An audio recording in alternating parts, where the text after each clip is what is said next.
Right, petitions have long been recognised as a legitimate form of redress, and in fact, recorded petitions to Parliament date back to the 13th and 14th centuries. And in the 19th century, the number of petitions to the House of Commons rarely fell below 10,000 per session, so quite a lot.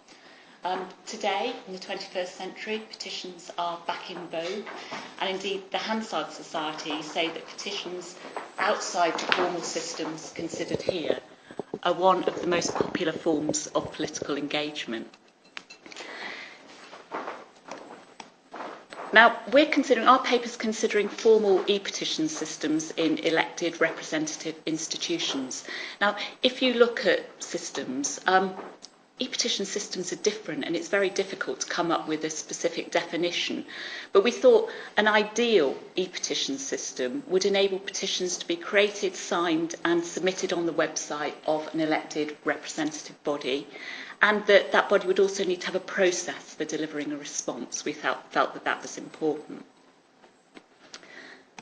Now, in terms of the current situation, in terms of formal petition systems in the UK today, as you can see on the slide, there's a system in the House of Lords that's rarely used. The House of Commons has a paper system.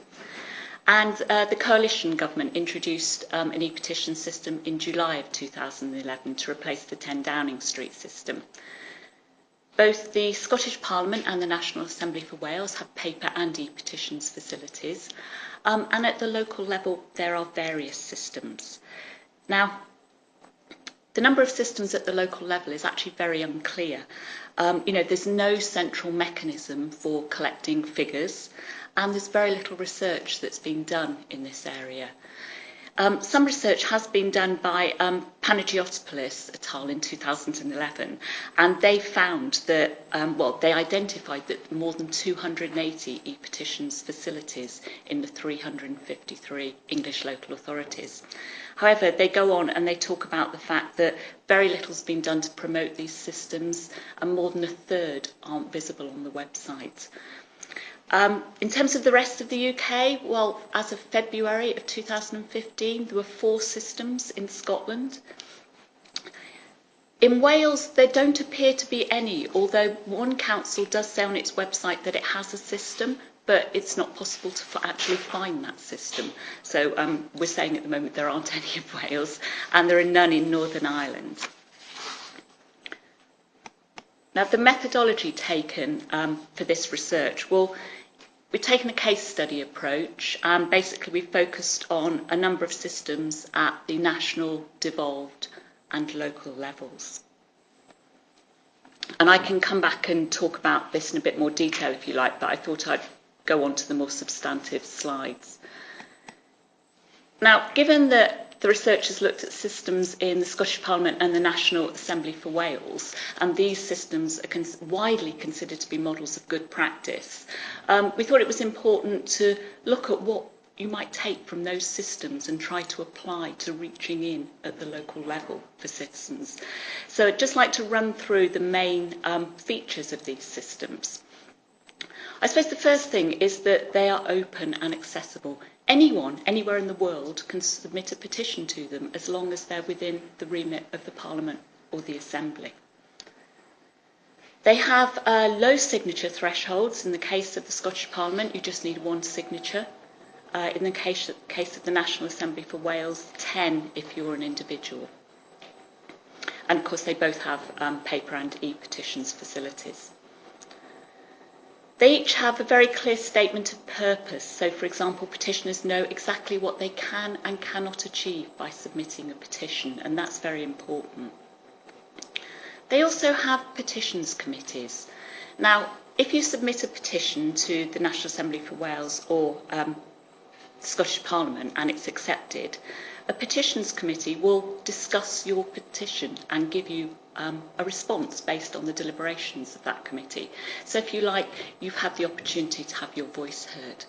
Now, they also have a range of flexible options at their disposal. So, for example, these committees can invite petitioners before them to give evidence. They can also write to other bodies or organisations for further information on the petition topic. And in fact, that's the most common form of action that they take. They can also request a debate in the Parliament or the Assembly as part of normal business, or they can hold roundtable evidence sessions or commission inquiries. They can also request that ministers attend petitions committees to give evidence on a particular petition, or indeed to answer questions on a particular petition. So I suppose the most important thing is that they have flexibility in responding to petitions. Now, petitioners are also involved throughout the process. They're kept informed about where their petition is at in the system, and they're encouraged to respond. So, for example, when a petitions committee writes to other organisations and they supply information on the petition topic, petitioners are given that and they're asked to respond in writing. They also have some degree of educative potential. So, for example, petitioners often have contact with clerks. They quite often also have contact with assembly members or MSPs. So they tend to learn a little bit about the system. In addition to that, the systems have a lot of information on their websites about the process, and there are also clips of other petitioners talking about their experience of the process. So they're very much underpinned by an educative function.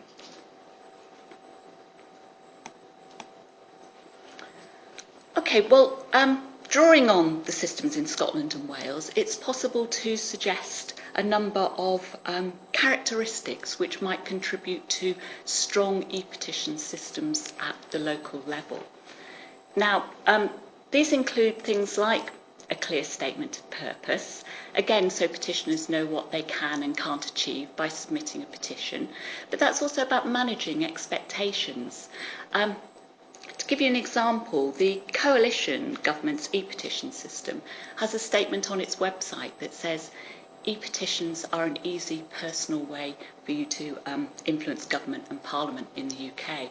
Well, that's actually very misleading, and it serves to raise expectations. So it's important to have a clear statement of purpose.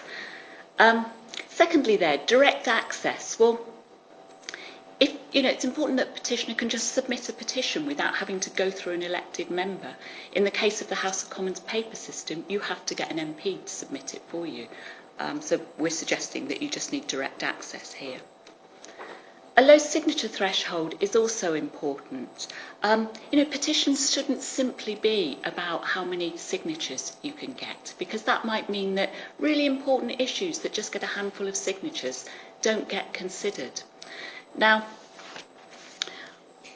that's why I think it's important to have flexibility in responding to petitions. Councils could have some signature thresholds, but at the same time they should also be able to take other actions which aren't dependent on the number of signatures.